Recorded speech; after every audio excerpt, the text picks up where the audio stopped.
রশিদ সাহেব যদি তোকে এই কথা বলে তোর শেয়ার তারে বিক্রি করে দিতে, তখন তুই কি বলবি? মনির মাথা কাজ করছে না। আপনি বলেন। তার চেয়ে ভালো তোরে একটা ভালো উপদেশ দিই। রশিদ সাহেবের ছেলের নাম জানি কি, রিফাত। তুই তারে বিয়ে করে ফেল, তাহলেই সব ঝামেলা শেষ হয়ে যায়। ওর যেটা আছে সেটা তোর, আর তার যেটা আছে সেটাও তোর, মানে দুজনের মিলে একই। মনির টেনশনে পড়ে যাচ্ছে। আব্বার কথা হারে হারে ঠিক। মনির মাথা কাজ করছে না। রিফাত কে মনি দুই চোখে দেখতে পারে না। মনি সারাটা জীবন শুনে আসছে রশিদ সাহেবের ছেলে কানাডা থাকে। ওইখান থেকে মাঝে মাঝে মনির সাথে কথা বলতো, কোম্পানির এটা সেটা খোঁজ খবর নিত, আর ঝামেলার সৃষ্টি করতো, মনির ওপর অধিকার খাটাতে আসতো। মনি সেটা একদমই পছন্দ করে না। মনি চায় তার আন্ডারে সবাই কাজ করবে, তার কথা প্রত্যেকে শুনবে, কোনো প্রতিপক্ষ থাকবে না। বাজারে প্রতিপক্ষ আছে, সেটা কোনো সমস্যা নেই, একটা দিয়ে লস হলেও আরেকটা দিয়ে উঠে যায়। কিন্তু ঘরের ভেতরে যদি প্রতিপক্ষ থাকে তাহলে কেমন হয়? যে করেই হোক মনিকে পুরো কোম্পানিতে নিজের আধিপত্য বিস্তার করতেই হবে। কিন্তু সেটা কি করে? সেটা খুব কষ্ট হবে, কিন্তু কি করে? রিফাতকে আমি কোনোভাবেই বিয়ে করব না। ওকে আমার এক বিন্দু পরিমাণ ভালো লাগে না। এছাড়া আর কোনো ব্যবস্থা নেই। তাহলে যেভাবে আছে সেভাবেই থাক, এভাবে চলতে থাক। রশিদ সাহেবের কোনো অধিকারই নেই এই কোম্পানিতে থাকার। সে কি করছে? সব করেছেন আপনি। কি জন্য যে তাকে শেয়ার রাখলেন? যেটা হয়ে গেছে সেটা তো হয়েই গেছে, এটা নিয়ে মাথা ঘামানোর প্রয়োজন নেই। আর রিফাতকে বিয়ে করার মন মানসিকতা তৈরি কর। আর আমাকে এই সম্বন্ধ টেনশন দিস না। আমার সামনে নির্বাচন, তোরে একটা পজিশন দিয়েছি, সেই পজিশন ধরে রাখার চেষ্টা কর। আবার চুপ, এখন গিয়ে ফ্রেশ হয়ে রেস্ট নে। মুনি রুমে চলে আসলো। নিয়ত করলো আগামীকাল অফিস যাবে না, আগামীকাল বাড়িতেই থাকবে। মনি কোনোভাবেই রিফাতকে বিয়ে করতে পারবে না, কারণ এতদিনে মনির মন অন্য কেউ দখল করে ফেলেছে, সেটা হলো রাফিদ। মিস্টার আজিমের সাথে ঝামেলা মনি আরও আগেই শেষ করে ফেলেছে। যখন দেখছে প্রজেক্টে আজিম গুরুত্ব দিচ্ছে না, তখনই মনি তাকে ওয়ার্নিং দিয়েছিল। পরে আজিমের সম্পর্কে ভালো করে খোঁজখবর নিয়ে দেখে তার এক ডিভোর্সি বউ আছে, সেটা দেখে মনির সাথে আজিমের সাথে সম্পর্ক শেষ করে ফেলে। ওই প্রজেক্টটা অন্য আরেকটি কোম্পানির শেয়ারে করতেছে।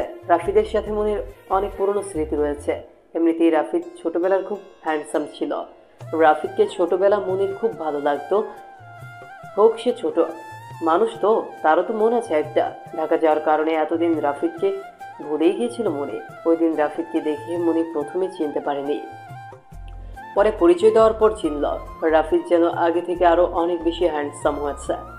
রাফিদের একটা জিনিস মনির সবচেয়ে বেশি ভালো লাগে, সেটা হলো তার হাসি। ছোটবেলায় হাসি দিয়ে রাফিদের গালে টোল পড়তো। মনি যে কত রাফিদের গাড়ি ধরে টানতো, সেটা মনে হলে মনির এখনো হাসি পায়। সত্যি মনির রাফিদকে দেখলেই পায়ের গোড়াতে শিরশির করে ওঠে। মনে ঠিক করে ফেলেছে বিয়ে করলে রাফিদকেই করবে, অন্তত একটা রাতের জন্য রাফিদকে নিজের মতো করে নিবে। মনি জানে মনি যতই নিজে কিছু করুক না কেন, রাফিদ সবসময় মনির ছায়া হয়ে থাকবে, এটা মনির বিশ্বাস। এখন যে করেই হোক রিফাতকে কোম্পানি থেকে বের করতে হবে। টাকা কোনো সমস্যা নেই, 500 মিলিয়ন দিয়ে শেয়ারটা কিনলে ওই টাকা ওঠাতে সর্বোচ্চ 15 মাস লাগবে। কিন্তু সবচেয়ে বড় প্রশ্ন হচ্ছে রশিদ সাহেব তো শেয়ার বিক্রি করবে না। কি করলে রশিদ সাহেব শেয়ার বিক্রি করবে? মনির মাথা কাজ করছে না। আচ্ছা, আর 15 দিন পর আব্বার নির্বাচন শেষ হলে পরে এই বিষয়ে আব্বার সাথে কথা বলা যাবে। মনি ফ্রেশ হয়ে খাওয়া দাওয়া করে বিছানায় শুয়ে পড়ল। আজকে শুধু একটা জিনিস মনে হচ্ছে, আজকে সকালে রাফিদের কাজটা, রাফিদ যখন মনির খালি নরম কোমরে ঠান্ডা হাতটা রাখছিল, তখন মনির যে কেমন লাগছিল সেটা বলার মতো না। রাফিদ যদি একটা চাপ দিত তার নরম কোমরে, তাহলে সেখানেই মনি পাগলের মতো কিশোর করত। কিন্তু না, বাঁচা গেল। এখন রাফিদ কি করছে? মনির সারাকে কল দিল। কিরে, কি করিস? শুয়ে শুয়ে বয়ফ্রেন্ডের সাথে মেসেজ করছি। তোর আবার কবে বয়ফ্রেন্ড ছিল? কে রে সে হতভাগা? ছিল না, বাট এখন হয়েছে। মনি খেয়াল করলো সারার যতটুকু দরদ ছিল সেটা হলো রাফিদের বন্ধু রাহাতের জন্য। তাহলে কি রাহাত? রাহাতটা কি? হুম। শয়তান, তুই এত বড় অসাধ্য সাধন করে ফেলেছিস, তুই আমাকে একবার বললিও না। সব রাফিদের কারণে। সিকিউরিটির দিক দিয়ে তোর কাছে সবচেয়ে আগে কে রে? আপনি। দ্বিতীয় কে? এতদিন কেউ ছিল না, এখন একজন হয়েছে। কি? রাহাত আমার ভালোবাসা, আমার জান, আমার সব। বাঁচলে তার জন্যই বাঁচবো, মরলে তার জন্যই মরবো। তাহলে দেখছি রাহাত আমার আগে। ওকে যা, রাহাত সবার আগে, পরে না হয় আমি, কিন্তু তারপরে কি? পরে একজন হয়তো হবে। হবে না, হয়ে গেছে। কে? বলতো কি? রিফাত। বাদ, আমার মুডটাই নষ্ট করে দিই। হয়তো তাহলে আমি বুঝতে পারছি। রাফিদ, আসলে কি জানেন, প্রথম দেখাতেই আমি রাফিদের উপর ক্র্যাশ খেয়েছিলাম। পরে যখন জানতে পারি রাফিদ আপনার প্রতিবেশী, তখন আমি আর নাই। তুই মাত্র ওই দিনই খেয়েছিস, আর আমি সেই ছোট্টবেলা থেকেই খেয়েছি। দেখ, যেটা আছে সেটা নিয়ে খুশি থাক। আর আমার পরে রাফিদকে প্রোটেক্ট করার দায়িত্ব তোকে দিলাম। ইস, এমন ভান ধরে যেন নিজে কিছুই পারে না। এতদিন আপনার সাথে মারামারিতে পারিনি। আমার মতো পাঁচটা দাঁড়ালে তো আপনার সামনে টিকতে পারবে না। চুপ, এটা সবার কাছে অজানাই থেকে যা। আগামীকাল অফিসে আসবেন না? না। তাহলে আমিও যাব না। তুই কি একটু দেখে আসিস? এখন রাখি, ফোন ধরছে। ওকে। মনি ঘুমিয়ে গেল। পরদিন ঠিক করলো রাফিদের মার কবরটা দেখে আসবে। মনি সেখানে গিয়ে রাফিদের মার কবরের সামনে গিয়ে রাফিদের মার জন্য দোয়া করলো। পরে বিকেলের দিকে ঢাকার উদ্দেশ্যে রওনা দিল। আমি পরদিন সকালে ঘুম থেকে উঠে নামাজ পড়ে উড়াধুরা ঘুম দিলাম, কারণ আজকে জুম্মাবার। 11টা পর্যন্ত ঘুমালাম। ঘুম থেকে উঠে গোসল করে কাপড় পরিষ্কার করলাম। রাহাত তখনও ঘুমাচ্ছে, তাকে ঘুম থেকে ওঠালাম, নামাজ পড়ে আসলাম। বিকেলের দিকে ভাবলাম মনি আপুকে কল দেই। মনি আপু কল ধরলো। কেমন আছেন? ভালো, তুই? ভালো। কোথায় আপনি? বাড়িতে গিয়েছিলাম, এখন আসছি। আমারও তো যাওয়ার ইচ্ছে ছিল, আমাকে সাথে নিয়ে যাইতেন। তুই আমাকে আগে বলতি। ওকে, সামনে গেলে তোকে নিয়ে যাব। ওকে। শোন, আজ এটা বাড়ি ঘুরিস না। ওকে। পরদিন অফিসে গেলাম। অফিসে বসে কাজ করতেছি, হুদায় পিসিতে এটা সেটা দেখছি। একটু পর কে জানি আসলো, আমি তাকেই দেখি রিফাত। রিফাত বলল, রাফিদ কেমন আছো? জি ভালো। তোমার মেন কাজটা কি? কারো কম্পিউটার বা ল্যাপটপে কোনো সমস্যা হলে সেটা সমাধান করি। এটাই তোমার কাজ? হুম। অধিকাংশ সময় দেখি তুমি বসেই কাটাও, অন্যরা দেখো কি সুন্দর করে কাজ করছে আর তুমি বসে সময় কাটাও, এটা কি ঠিক? ওদের মধ্যে সর্বনিম্ন বেতন কত? 80,000 টাকা। আমার বেতন মাত্র 30,000 টাকা। পার্থক্যটা বুঝতে পেরেছেন? ব্রিলিয়ান্ট। এখন যেহেতু বসে আছো, চলো একটু ঘুরে আসি। ওকে। রিফাত আমাকে নিয়ে লিফটে উঠলো। আমি বললাম, কোথায় যাবেন? 9 তলায়। ওকে। আমি সাধারণত 9 তলায় চাপলাম। লিফট ওঠা শুরু করলো। আমার বুকের ভিতর পারি নাই, লিফট কোথায় যাচ্ছে, নিচে যাচ্ছে নাকি ওপরে যাচ্ছে। একটা জিনিস দেখে নিশ্চিত হলাম, লিফট ওপরে যাচ্ছে। যখন আমরা নিচে যাই তখন লিফট কত তলায় আছে সেটা দেখা না, সোজা নিচে নিয়ে গিয়ে থেমে যায়। কিন্তু এখন আমরা কত তলায় আছি সেটা দেখাচ্ছে, তার মানে লিফট ওপরেই যাচ্ছে। 9 তলায় আছেটা কি কোনোদিনও যাবার প্রয়োজন মনে করিনি। লিফট 9 তলায় এসে থেমে গেল। লিফটের দরজা খুলল, দেখি আবার রিফাত 2-এ চাপ দিল, তার মানে লিফট আবার অফিসে যাচ্ছে। আমি বললাম, আসবেন না? আসলে একটা কাজের কথা মনে হয়েছে, পরে তোমার সাথে কোনো জায়গায় ঘুরতে যাব। ওকে। আমি আবার অফিসে চলে আসলাম। আমি ভালো করে বুঝতে পেরেছি রিফাত আমাকে সন্দেহ করেছে, কারণ আমি মনি আপুর সাথে একটু বেশি ক্লোজ, সেজন্য আমাকে সন্দেহ করছে। আমি সোজা মনি আপুর অফিসে গেলাম, অনুমতি না নিয়ে প্রবেশ করলাম। দেখি সারা আর মনি আপু আর 2জন লোকের সাথে মিটিং করছে। আমি অফিস থেকে বের হয়ে গেলাম, ওরা বের হলে আমি প্রবেশ করলাম। দেখি মনি আপু আর সারা বিজনেস নিয়ে আলাপ করছে। আমি বসে শুনতে লাগলাম। ওরা দুজন আমাকে পাত্তাই দিচ্ছে না। আমি বললাম, ম্যাডাম, একটু পর আসো। একটা জরুরি কথা। মনি আপু আমার দিকে রাগি লুক নিয়ে তাকালো। আমি সোজা হয়ে বসে রইলাম। ওরা কিছুক্ষণ কথা বলল। মনি আপু বলল, বল তোর কি কথা। তেমন কিছু না। তাহলে এতক্ষণ ম্যাডাম ম্যাডাম করতেছিস কেন? আর দেখছিস না মিটিংয়ে আছি? মিটিংয়ের সময় কোনো সময় অনুমতি না নিয়ে প্রবেশ করবি না। প্রেম ভালোবাসা অফিসের বাইরে, ভিতরে কোনো প্রেম ভালোবাসা হবে না। কথা বলতে চাইলে আমি তোকে টাইম দেবো। থাক না ম্যাডাম, ভুল হয়ে গেছে। চুপ থাক, এখন কি বলবি সেটা বল। না মানে জিজ্ঞেস করতাম হইলে সকালে খাওয়া দাওয়া করছেন নি? এটা জিজ্ঞেস করার জন্য তুই এতক্ষণ বসে আছোস? শোন, এটা মজা করার জায়গা না, এটা অফিস। এখানে সব কিছু সিরিয়াস হয়ে থাকে। যা ভাগ এখান থেকে। আমি বুঝতে পারলাম মনি আপু প্রচণ্ড রেগে গেছে। হয়তো আমার কাজটা পছন্দ হয়নি, কিন্তু এমন খারাপ ব্যবহার করবে কল্পনাও করিনি। আমি অফিসে এসে বসে পড়লাম। অফিস শেষ করে খাওয়া দাওয়া করে বাসায় আসছি হেঁটে। খেয়াল করলাম পেছন থেকে একটা গাড়ি ইচ্ছে করে হর্ন দিচ্ছে। আমি বিরক্ত হয়ে গাড়ির দিকে তাকালাম। ভালো করে তাকিয়ে দেখি মনি আপুর গাড়ি। আমি ইচ্ছে করেই বিরক্ত হয়ে আবার হাঁটা ধরলাম, যেন পেছনে কে আছে চিনি না। আমি আবার হাঁটা ধরলাম। গাড়িটা সামনে চেয়ে থেমে গেল। মনি আপু গাড়ি থেকে বের হয়ে আমার শার্টের কড়া ধরে গাড়ির ভেতরে ঢোকালো। আমি যেন কিছুই করতে পারছি না, আমি যেন তার শক্তির কাছে কিছুই না। মনি আপু গাড়ি চালিয়ে একটা নীরব জায়গায় নিয়ে আসলো। গাড়ি এসি চালু করে দিল। একটু রেস্ট নিতে বলল। কি বলবি বল।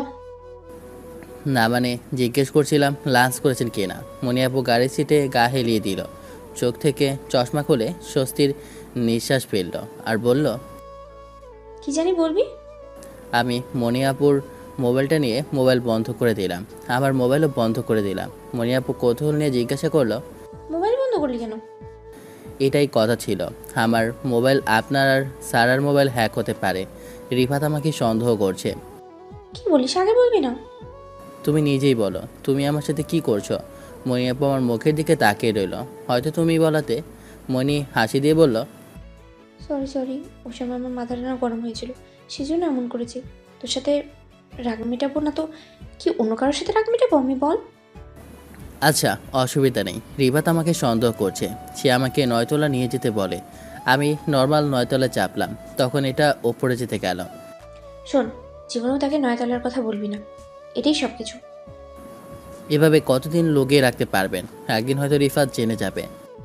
দেখি কি করতে পারি। তোর মাথায় কোনো আইডিয়া আসছে? তুমি চাচ্ছোটা কি? আমি যাচ্ছি। ওয়েট, এখানে বসে কথা বলে কেউ শুনে ফেলতে পারে। বর্তমান যুগে গাড়িও হ্যাক করা সম্ভব। চলো বাইরে কোথাও গিয়ে বসি। আমার রুমে আসো। চল। মনি গাড়ি চালিয়ে আমার বাসায় আসলো। আমি রুমে ঢুকে লাইট জ্বালিয়ে দিলাম। মনি ভিতরে এসে বসলো। আমার বেড কোনটা জিজ্ঞেস করলো। আমি দেখিয়ে দিলাম। মনি সেখানে গিয়ে শুয়ে পড়লো আর বলল, আমি যাচ্ছি রিফাতের শেয়ারটা কিনতে, তাদের কোম্পানি থেকে বের করে দিতে যাচ্ছি। আমি একাই কোম্পানি চালাবো। কিন্তু সে তো কোম্পানির শেয়ার বিক্রি করবে না। সেটাই আমার মাথায় কাজ করছে না। কী কারণে তাকে কোম্পানি থেকে বের করে দিতে পারবেন? মনি চশমাটা করলো আর বলল, আমার খেয়াল নেই, সারা জানে। স্যারের মোবাইল হ্যাক হওয়ার সম্ভাবনা আছে। ও শিট, রিফাত আমাকে পাগল করে দিবে। স্যারকে বল এখানে আসতে। আমি রাহাতকে কল করলাম। কোথায় তুই? সবার সাথে।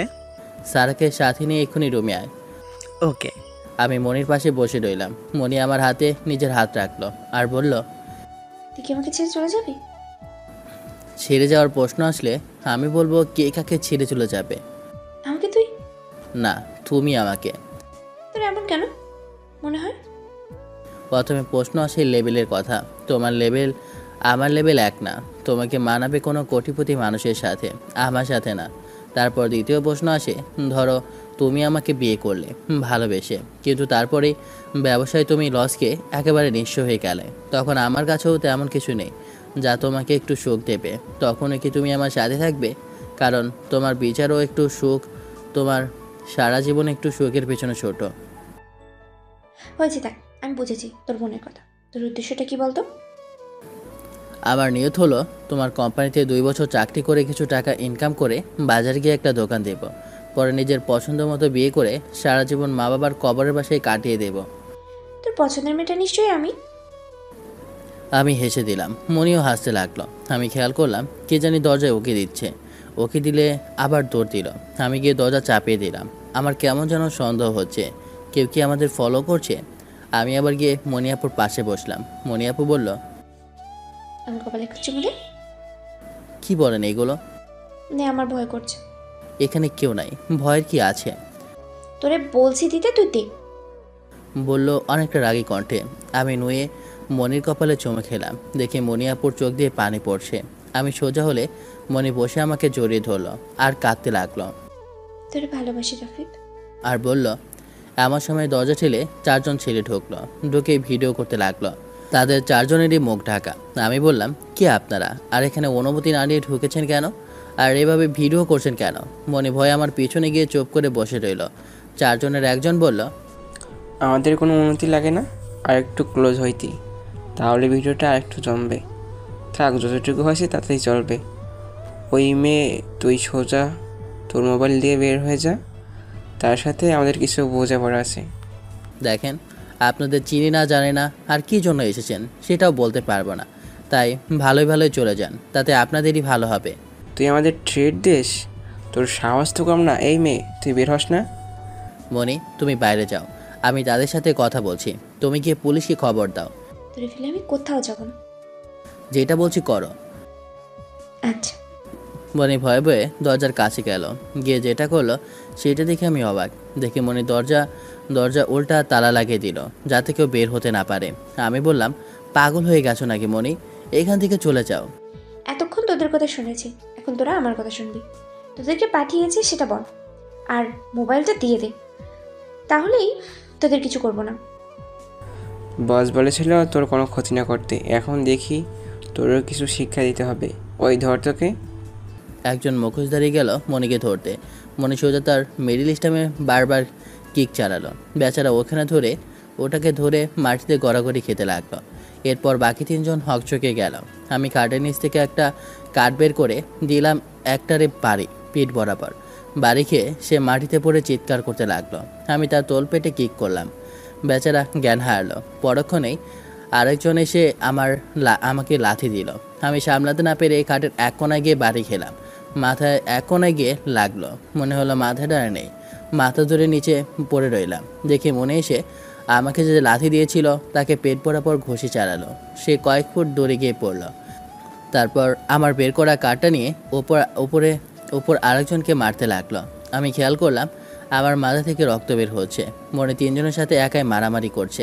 মনি বলল, রাফিদ ঠিক আছো? এই বলে একটার পায়ে সজোরে আঘাত করলো। সে নিচে পড়ে যায়। মনে গিয়ে তার কানের নিচে নরম জায়গায় কিক চালায়, সাথে সাথে জ্ঞান হারায়। আরেকজন মনিকে ধাক্কা দিয়ে আমার কাঠের উপর ফেলে দেয়। সেখানে আমার ল্যাপটপ রাখা ছিল। মনি সে ল্যাপটপ দিয়ে বেচারার মাথায় দেয় বাড়ি। সে সাথে সাথে জ্ঞান হারায়। আর ছিল একজন, সে এসে শুধু আমাকে লাথি মারছে। আমি তার পা ধরে নিচে ফেলে দিলাম। মনে এসে তার তলপেটে কিক চালালো। সে সাথে সাথে জ্ঞান হারায়। তারপর আমার দিকে তাকালো। দেখি মনির মুখ দিয়ে রক্ত বের হচ্ছে। ও প্রচণ্ড মার খেয়েছে, কিন্তু তার মার হজম করার ক্ষমতা আছে, কিন্তু আমার সেটা নেই। রক্তে আমার ঘাড় ভরে গিয়েছে। মনি একটা কাপড় নিয়ে সেখানে বেঁধে দিল। দেখি মনির গালে একটু কেটে গেছে, মাথার চুল উস্কো উস্কো হয়ে আছে। মনি আজকে একটা প্যান্ট পরেছিল। মনি গিয়ে সবগুলো মুখোশ করলো। একটাকেও চিনি না। মোবাইল আমার হাতে দিল। আমি ভিডিওটা ডিলিট করে দিলাম। মোবাইলটা ঢিল দিয়ে ভেঙে ফেললাম। আমি বললাম, তুমি ঠিক আছো? এইসব কিছু না। এমন সময় দেখি বাইরে থেকে ডাক আসছে। আমি বুঝলাম রাহাত। মনি গিয়ে দরজা খুললো। রাহাত আর সারা ভিতরে এসে অবাক। সারা দৌড়ে মনিয়াপুর কাছে আসলো আর বলল, ম্যাডাম, কোনো কিছু হয়েছে? ব্যথা পেয়েছেন? তেমন কিছু না, ওরা 4 জন একটু ঝামেলা করছিল, জীবনে শিক্ষা দিয়ে দিয়েছি। এখন এই 4 জনের একটা ব্যবস্থা কর। আমি রাফিদকে নিয়ে হাসপাতালে গেলাম। রাহাত সব কয়টাকে এক জায়গায় করলো। সবগুলোর হাত পা বাঁধলো। ঘর তখন লন্ডমন্ড হয়ে রয়েছে। রাহাত বলল, একটার জ্ঞান ফিরাই, জিজ্ঞেস করি কে ফাটাইছে। রাহাত পানি এনে একটাই মুখে দিল। সে চোখ খুলল। ভাই, আমার কোনো দোষ নেই, আমাকে ছেড়ে দিন। আমরা শুধু টাকার বিনিময়ে কাজ করি। আচ্ছা তুই বল, তোদেরকে পাঠিয়েছে আর কি জন্য পাঠিয়েছে? আমাদের বস সে বিভিন্ন ধরনের কন্ট্যাক্ট নেয়, তার কাছ থেকে পেয়েছি। তোদের কাজ ছিল কি? বলছে এই আপার মোবাইলটা নিতে, আর ওনার মোবাইলটা নিতে পারলে বলেছিল তাকে রাস্তা থেকে সরিয়ে দিতে। তোর বসের নাম কি? আমরা শুধু কাজ পাই আর কাজ করি, বসকে কখনো দেখিনি। তোর বসের নাম বল, কোথায় থাকে বল। জানি না। রাহাত ঠাস ঠাস করে 2টা চড় দিল আর বলল, বল, না হলে কিন্তু আরও দিব। ভাই সত্যি বলছি, আমি জানি না। সারা গিয়ে তার মাথায় একটা কিক চালালো, সাথে সাথে আবার জ্ঞান হারালো। আমি বললাম, কে হতে পারে মনে করো? এটা একমাত্র রিফাত হতে পারে। আমারও তাই মনে হয়। তাহলে যে কিভাবে শিক্ষা দিব? পুলিশকে জানাবো? পুলিশ কিছুই করতে পারবে না। তোমার 9তলায় কি রিফাত কানাডা গিয়ে কি করেছে তারপর সব ডিটেলস আছে। থাকতে পারে। এখন 9তলায় যাওয়া খুব রিস্ক। একটা কাজ করো, কাউকে কানাডা পাঠাও, রিফাতের সম্পর্কে সব খোঁজ নিয়ে আসুক। যদি কোনো অপকর্ম করে থাকে তার প্রমাণ লাগবে। কানাডায় আমার কোনো লোক নেই, আর কাকে পাঠাবো কানাডা? সালা, রিফাত সম্পর্কে সব খবর নিতে তোমার কতদিন লাগবে? 3 দিন। তারাকে পাঠিয়ে দাও কানাডা। 3 দিনের জন্য ছুটি নেবে। আর সবাই মোবাইল পাল্টে ফেলো, এমনকি সিমও। আমার সাথে যদি রাফাতকে পাঠাইতেই পারেন তাহলে শরীরে আরেকটু জোর পেতাম। ও যদি যেতে চায় তাহলে যাক। অফিস থেকে ছুটি না দিলে আমি যেতে পারবো না। আজকে রাতেই টিকিট কেটে কানাডার উদ্দেশ্যে রওনা দিই। ওকে। এই চারটাকে জনমানবহীন একটা নীরব জায়গায় ফেলে আয়, আর দেখিস সিসিটিভি চেক করে নিস। বাইরে গাড়ি আছে, গাড়ি নিয়ে যা। আমি রাফিদকে নিয়ে হাসপাতালে যাচ্ছি। ওকে। তোরা আজকেই এই রুম ছেড়ে দে, আর একটা হোটেলে গিয়ে ওঠ। ওকে। যে করেই হোক আমি এর শেষ দেখতে চাই। যত টাকা লাগে দিব। রাহাত সবগুলোকে পাজাগুলো করে তুলে নিয়ে মনির গাড়িতে রাখলো। তারপর সারা আর রাহাত গাড়ি নিয়ে চলে গেল। মনি আর আমি একটা রিক্সা নিয়ে হাসপাতালে আসলাম। হাসপাতালে আসলেই সেই প্রথম পুরনো সুন্দরী নার্সের সাথে দেখা। আমি মনির কাঁধে মাথা রেখে হাঁটছিলাম। নার্স আমাকে দেখেই দৌড়ে আসলো, একটা কক্ষে নিয়ে গেল। আমার মাথা দেখেই বলল, মাথায় তেমন কোনো আঘাত হয়নি, আমি ব্যান্ডেজ করে দিচ্ছি। তোর ব্যান্ডেজ করতে হবে না, আমি পারি। আপনি পারবেন না। তুই সর এখান থেকে। ওকে, আমি জানতাম তুই তার প্রেমে পড়বি। তুই কি সবই জানিস? তুই ভালো হবি না কোনো দিন। ছেলেটারে তুই এভাবেই মারবি? আপনারা তুই টুকেরি করছেন কেন? আমি বলি, মনি হলো আমার ক্লাসমেট, আর পুরো হসপিটালে মালিক আমার মিষ্টি বান্ধবী মনি। বলেন কি? আমি প্রথমেই সন্দেহ করেছিলাম তাদের দুজনের মধ্যে কিছু একটা চলছে, কারণ ও যে হ্যান্ডসাম, তুই আবার প্রেমে না পড়ে থাকতে পারোস। সাদিয়া, বেশি বাড়াবাড়ি করিস না। মনি, তুই থাকতে রাফিদ কি করে ব্যথা পেল? আজকে যদি মনি না থাকতো তাহলে আমি এখন আকাশে থাকতাম। প্রতিবারে তো মনি এসে আপনাকে বাঁচায়। তুই চুপ করবি নাকি একটা দিব নাক বরাবর? যা, ব্যান্ডেজ বের কর। মনি আমার মাথা ওয়াশ করে মাথায় ব্যান্ডেজ করে দিল। আমি বললাম, ধন্যবাদ। সাদিয়া, দেখো মনির মুখে একটু ব্যথা পেয়েছে। ওকে। সাদিয়া মনির আঘাতটায় ওয়াশ করে দিল। সাদিয়া চলে গেল। আমি বললাম, তুমি যে এত মারামারি পারো আমাকে তো আগে বলনি। ধন্যবাদ আমাকে বাঁচানোর জন্য। প্রয়োজন মনে করিনি। ওকে, সন্ধ্যা হয়ে আসে, আমি রুমে যাই। ধন্যবাদের প্রয়োজন নেই, তোকে বাঁচানো আমার কর্তব্য। রুমে যাওয়ার দরকার নেই, আজকে আমার বাসায় থাকবি। পরে কোনো নতুন করে রুম ঠিক করিস। না, ওখানেই থাকবো। তো সেখানে থাকাটা বিপজ্জনক। তুমি তাড়াতাড়ি এই সমস্যার সমাধান করো। ওকে, এখন সারা আর রাহাতের কানাডা যাওয়ার কি হলো? ফোন দিয়ে জিজ্ঞেস করো। ওকে, দেখি সাদিয়ার মোবাইল দিয়ে। একটু পর সাদিয়া আসলো। সাদিয়ার মোবাইল দিয়ে ফোন করলো। আমি রাহাতের নাম্বার দিলাম। মনি বলল আমি কথা বলতে। ওইদিকে কাজ সব কমপ্লিট। তুই আমাকে একটু বুঝিয়ে বলবি কি হয়েছে? তোরে পরে আমি সব বুঝে বলবো। এখন তোরা কোথায়? আমরা এয়ারপোর্টের উদ্দেশ্যে রওনা দিচ্ছি। ওকে। সারা নতুন মোবাইল কিনেছে? হুম। কানাডা গিয়ে কোনো তথ্য পেলে সাথে সাথে জানাবি। ওকে। বাড়িতে সম্পর্কে কিছু বললিস না দোস্ত, আমার যেন কী রকম লাগছে। সারাকে মোবাইল দে। বল। রাহাতকে কিন্তু আমি তোমার উপর ভরসা করতে দিচ্ছি। ওর যদি কোনো সমস্যা না হয়। তুই কোনো টেনশন করিস না, আমি থাকতে রাফাতের কোনো প্রবলেম হবে না। কানাডায় রিফাতের লোক থাকতে পারে, একটু গোপনীয়তা অবলম্বন করবা। ওকে। সব সময় আপডেট দিবা। ওকে। আমি ফোন কেটে দিলাম। আমি মনিকে বললাম ওরা এয়ারপোর্টের উদ্দেশ্যে রওনা দিয়েছে। ওকে, এখন বাসে চল। চলো। তাদের সাথে কি হচ্ছে আমাকে বলবি? তো সেটা না জানলেও চলবে। আমার বেতনটা একটু বাড়ানোর ব্যবস্থা কর। এখন ঝামেলায় আছি, এসব বিষয়ে পরে কথা হবে। ওকে। এই হাসপাতালের দায়িত্ব একজনকে দিয়েছিলাম, কিন্তু সে একটা ধান্দাবাজ। ভাবছি তোকেই দায়িত্ব দেব। কি বললি? কি বললি আবার বল। রাফিদ, ওঠ যাই। আমি আর মনি মনির বাসায় আসলাম। আসার সময় মোবাইল কিনে আনলাম। মনি আমাকে তার রুমে নিয়ে গেল আর বলল, তুই বিছানায় এসো, আমি গোসল করে আসি। আমারও গোসল করতে হবে। মাথায় ব্যান্ডেজ নিয়ে গোসল করা ঠিক হবে না। গোসল করলে হয়তো ভালো লাগবে। গোসল করার প্রয়োজন নেই। আর তোর কোনো পোশাক নেই? ওকে। আমি মনির নরম বিছানায় শুয়ে পড়লাম। কিছুক্ষণের ভেতর চোখে ঘুম এসে পড়ল। হয়তো মাথায় আঘাতের কারণে ঘুমের চোখে তাকিয়ে দেখি মনি মাত্র গোসল করে বের হলো, শুধু একটা নাইটি পরা। আমি আর চোখে তাকিয়ে আবার চোখ বন্ধ করে ঘুমানোর চেষ্টা করতে লাগলাম। একটু পর মনি আমাকে বলল, রাফিদ, ওঠ খেয়ে নে। আমি বললাম না, খাবো না। ওঠ, খেয়ে ওষুধ খেয়ে নে। ওকে। আমি ঘুমান্ত চোখে উঠে বসলাম। দেখি মনি নুডলস নিয়ে বসে আছে। আমি অল্প নুডলস খেলাম, খেয়ে ওষুধ খেয়ে বললাম, এখানেই ঘুমাবো? হুম।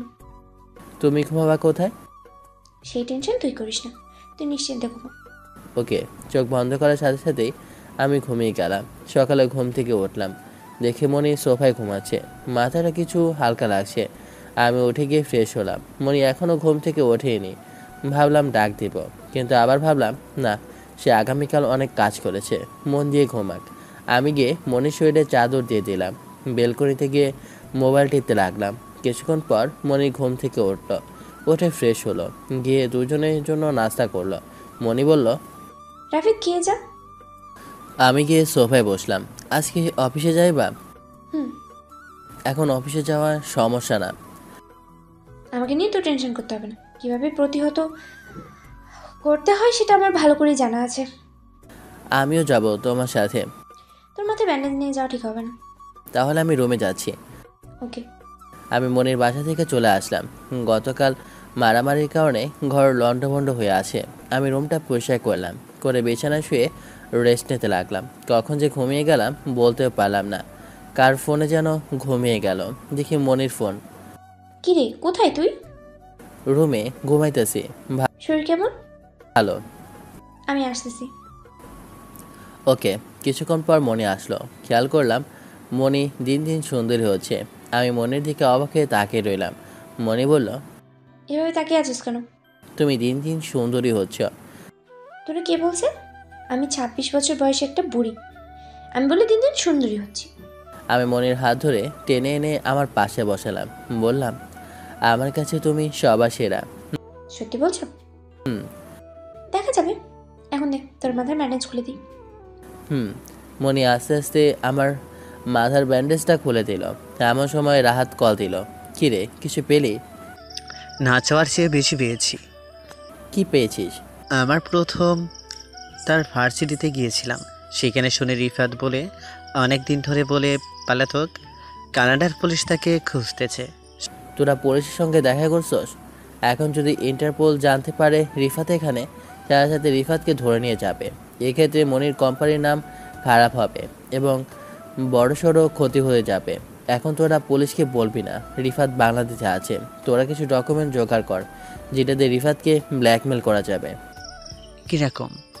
ধর, সে যে ধর্ষণের কারণে কানাডায় ওয়ান্টেড আছে, ইন্টারপোল যে তাকে খুঁজছে, এরকম একটা ডকুমেন্ট। যদি এরকম কিছু বের করতে পারোস তাহলে যত তাড়াতাড়ি সম্ভব বাংলাদেশে আয়। ওকে। আমি ফোন কেটে দিলাম। মনি বলল, কি হয়েছে? রিফাত কানাডায় 2 ধর্ষণ মামলার আসামি। কি? ছি ছি, আমি বিশ্বাস করতে পারছি না। আর আব্বা বলে কিনা রিফাতকে বিয়ে করতে। ছি ছি ছি। মনি, আমরা না চাওয়ার চেয়ে বেশি পেয়ে গেছি। তুমি না কোম্পানিটা নিজের করে নিতে চাচ্ছিলা, সেটার সময় হয়ে গেছে। সত্যি? মনি কষিতে আমাকে জড়িয়ে ধরল আর বলল, রাফিদ, তোকে সত্যি ভালোবাসি। আমি থাকতে তোর কিচ্ছু হবে না। মনি আমার চোখে চোখ রাখলো। আমি বুঝতে পারলাম মনি কি যাচ্ছে। আমি দেরি করলাম, সোজা মনির ঠোঁটে আমার ঠোঁট লাগিয়ে দিলাম। মনি পেছন থেকে আমাকে জড়িয়ে ধরে কিস করতে লাগলো। আমি 1 মিনিট পর মনিকে ছেড়ে দিলাম। মনি তখন আমাকে জড়িয়ে ধরে রয়েছে।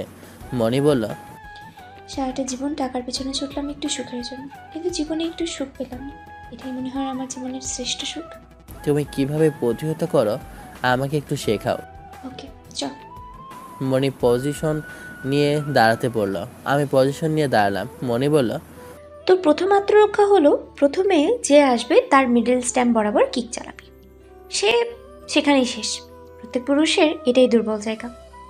দ্বিতীয়ত দেখবি কোন কোন জায়গায় আঘাত করলে সে কিছুটা উঠতে বা উঠে দাঁড়াতে টাইম নেয়। প্রথমে সেটা হলো তার তলপেট, তারপরে কানের নিচে নরম জায়গা, ওইখানে আঘাত করবি। তোর হাতে যদি কিছু থাকে তাহলে সেটা সম্ভব মাথায় বাড়ি দেওয়ার এড়িয়ে যাবি।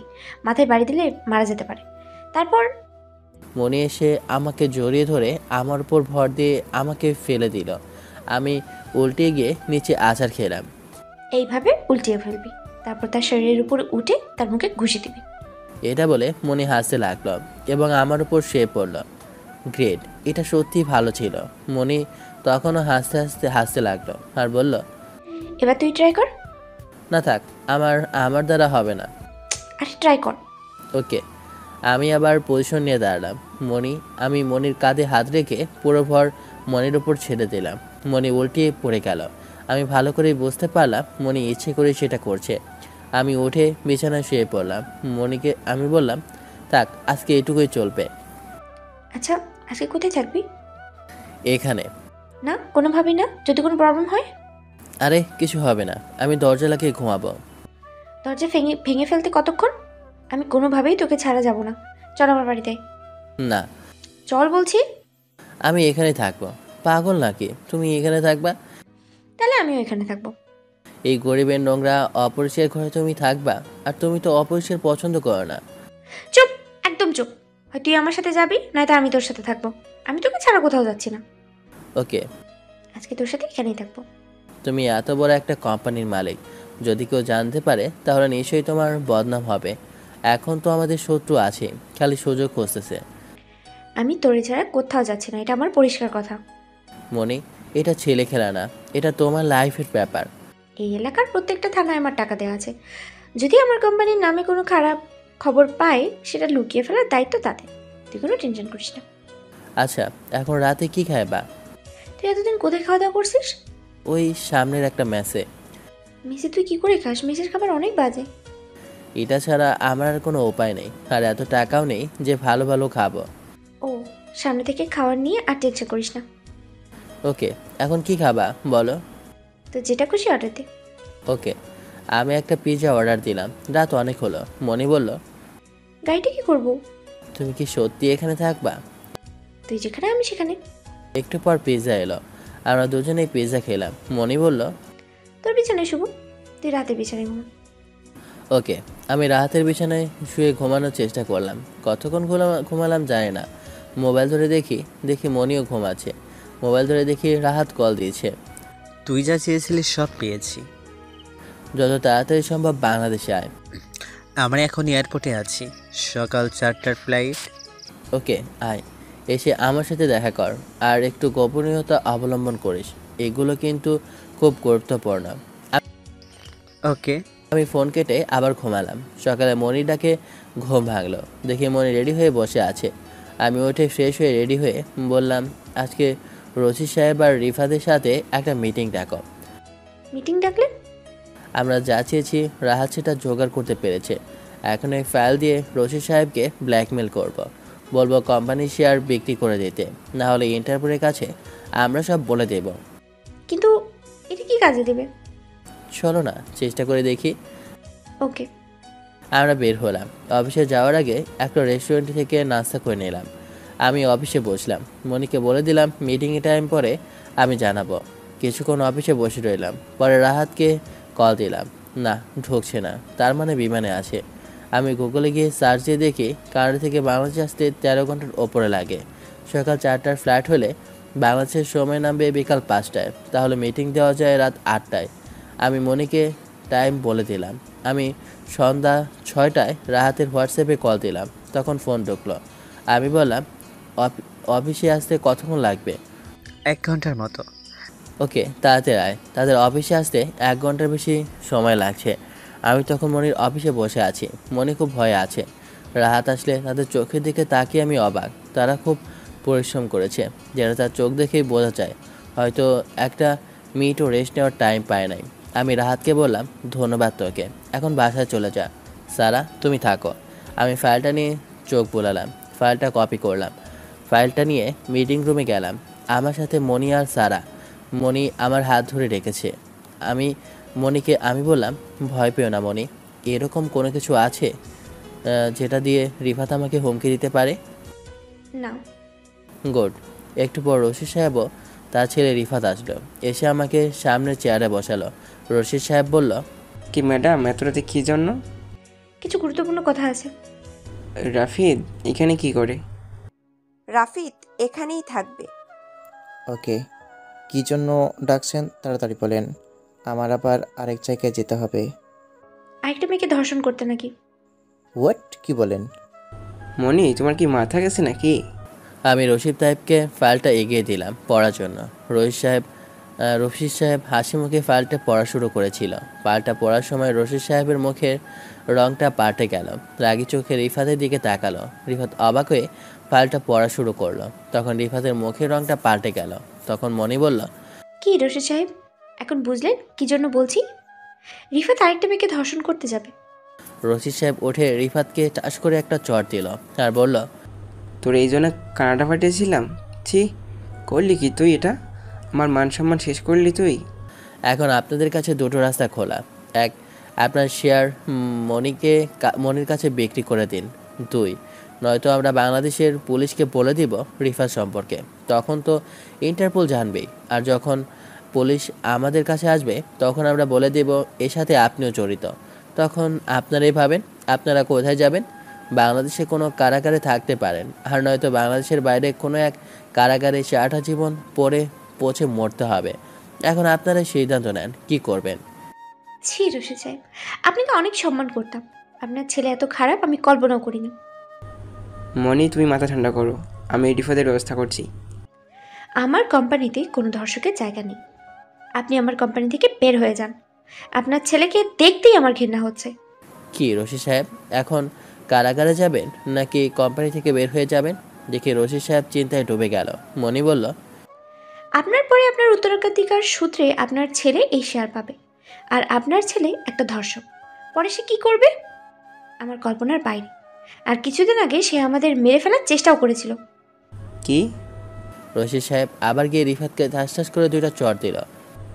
তোকে আমার ছেলে বলতেও লজ্জা করছি, তুই এই কোম্পানির যোগ্য নয়। মনি, কাগজ দাও, আমি কোম্পানি থেকে চলে যাচ্ছি।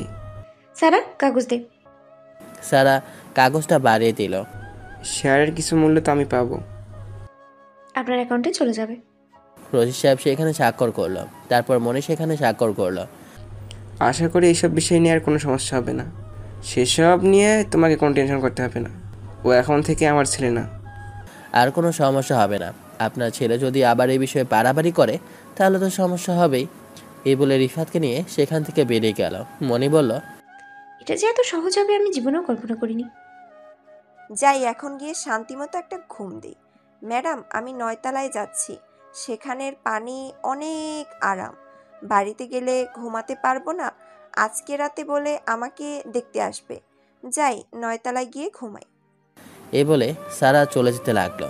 মনি বলল, যা, তাড়াতাড়ি ঘুম থেকে উঠিস। নতুন করে অফিসের সবাইকে নিয়ে একটা মিটিং করতে হবে। নতুন ম্যানেজার নিয়োগ দিতে হবে। এখন তুই কী করবি? ম্যাডাম, আমার বেতন যদি একটু বাড়াতেন। তুই টাকা দিয়ে কী করবি? বিয়ে করব। কাকে? মা একটা মেয়েকে পছন্দ করেছিল, তাকে। দেখছস আমার হাত? এটা দিয়ে দিব একটা নাক বরাবর। সারা জীবন আমাকে মনে রাখবি। যে আমার হাতের মাই খাইছে সে জানে। ওকে, কিন্তু বেতনটা বাড়াও। তোর যা লাগবে আমাকে বলবি। টাকা দিয়ে তুই কী করবি? এখানে ভালো লাগে না, বাড়িতে চলে যাব। ও, বুঝতে পারছি, তুই আমার থেকে দূরে যেতে চাস। আরে না, তো মাঝে মাঝে তোমার কাছে টাকা চাইতে লজ্জা করতে, তো সেজন্য। আচ্ছা যা, এখন থেকে মন দিয়ে কাজ করবি। না, করব না। না করলে আরো কারো। এভাবে ভালোই চলছিল। মনের সাথে আমার সম্পর্ক আরও বেশি গভীর হলো। মনিকে আমি এখন সত্যি অনেক ভালোবাসি। মনি আমাকে ভালোবাসার কোনো কিছুই কমতি রাখলো না। আমার প্রমোশন দিয়ে মনি আমাকে কম্পিউটার সিকিউরিটির দায়িত্ব দিল। কম্পিউটারে যে কোনো সমস্যা, ভাইরাস, এগুলো বেতন দিল 50,000। আস্তে আস্তে এই মাস শেষ হয়ে গেল। একদিন রাতে আমি ঘুমাচ্ছি। রাত 3টায় কে জানি দরজায় টোকা দিচ্ছে। আমি ঘুম থেকে উঠে গেলাম, রাহাতকে বললাম। রাহাত বলল, এত রাতে কে আসলো? জানলা দিয়ে উকি দিয়ে দেখতো। রাহাত বিছানা থেকে উঠে জানলা দিয়ে উকি দিল। উকি দিয়ে বলল, 3জন লোক দাঁড়িয়ে আছে, হাতে লাঠি। কি বলিস? মোবাইল বের করে মনিকে কল দিলাম। দরজার ওপার থেকে বলল, দরজা খুলবি নাকি দরজা ভেঙে ঢুকবো? না। মনি কল ধরছে না। মেসেজ করলাম, মনি, আমাদের দরজায় অচেনা কয়েকজন এসে দরজা নাড়ছে, মনে হয় কোনো সমস্যায় পড়তে হবে। আমি রাহাতকে বললাম স্যারের কাছে মেসেজ দিতে। রাহাতও মেসেজ পাঠালো। রাহাত বলল, কি করবো এখন? না, দাঁড়িয়ে থাক, দরজা খোলা যাবে না, দেখি তারা কি করে। কাঠ নিয়ে দাঁড়া। 3জন না, আমরাই পারবো, খালি মাথায় বাড়ি দিবি। আচ্ছা। তারা আমাদের লাস্ট ওয়ার্নিং দিল, কিন্তু কে শোনে কার কথা। আমি রাহাতকে বললাম লাইট অফ করে দিতে। রাহাত লাইটটা বন্ধ করে দিল।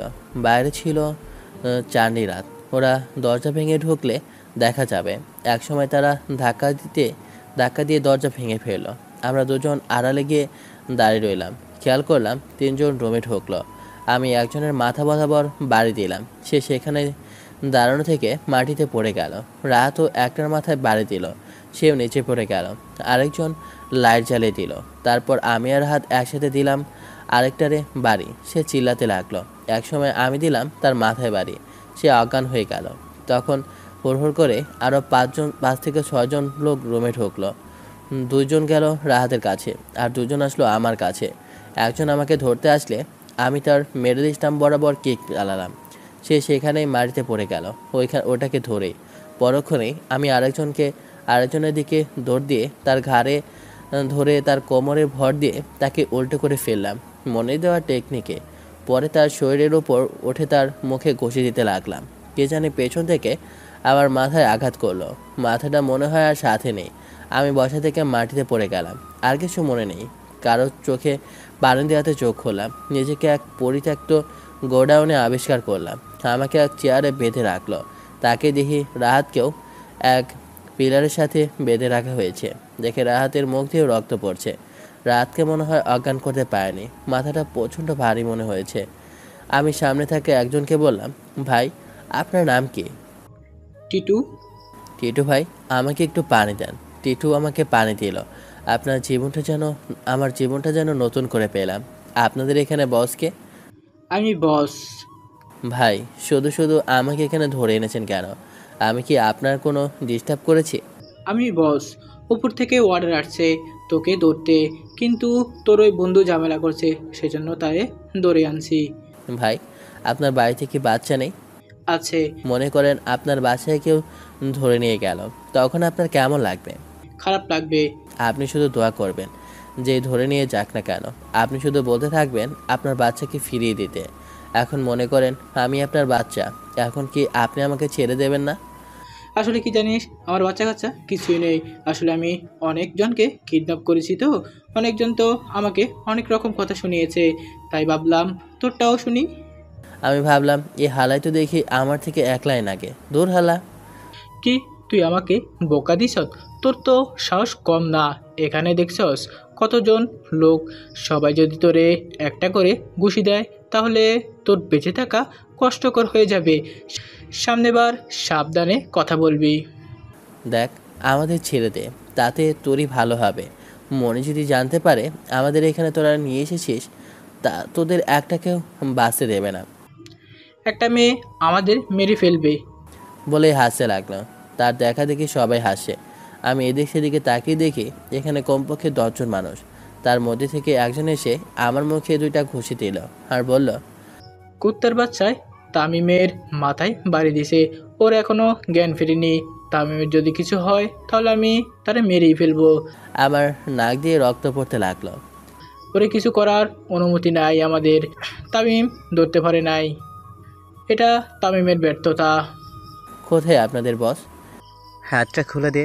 মাদার, তোদের সবগুলোকে মাইরা জাহান্নামে পাঠাবো। বস আসতেছে। এখন কয়টা বাজে? কেন? এমনি। এমন সময় দেখি আরেকজন অচেনা লোক ঢুকলো, তার সাথে রিফাত। আমি রিফাতকে দেখে একটু অবাক হইনি। আমি জানতাম এই কাজ রিফাতই করতে পারে। রিফাত আমার সামনে আসলো আর বলল, কী রে মাদা, কি খবর? ভালো করে কথা বল। তোরে কিছু প্রশ্ন করব, সঠিক সঠিক উত্তর দিবি আর বেঁচে যাবি। না হলে দেখছ এটা কি, ট্রিগার চাপলেই তোর মাথার খুলি উঠে যাবে। শালা ধর্ষক মদন মোরগের কিট, তোরে আমি এক বিন্দু পরিমাণও ভয় পাই না। রিফাত চাষ করে আমার গালে চর বসালো। আমাকে বকা দিস? তোর সাহস কত কম না? তোরে বকা দিতে সাহস লাগবে নাকি শালা ধর্ষক? রিফাত আমার কানে একটা চর বসালো। আমি মনে হয় আর কানে কিছু শুনছি না। আর আমার কোনো ইচ্ছাই নাই, যা বলছি সব বল। নয়তলায় কি করে যেতে হয় বল। কিসের নয়তলা? কোথায় নয়তলা? তোরে মারার আমার কোনো ইচ্ছা নেই। আমি কিছু জানি না। আচ্ছা বল, আমি যে কানাডায় ধর্ষণ করছি সেটা তোরা জানিস কিভাবে? কানাডা থেকে লোক পাঠাইছি। তুই কি জানতি আমি কানাডায় এরকম কাণ্ড করছি? না। তাহলে তুই শিওর না হয় কানাডা লোক পাঠাইছ?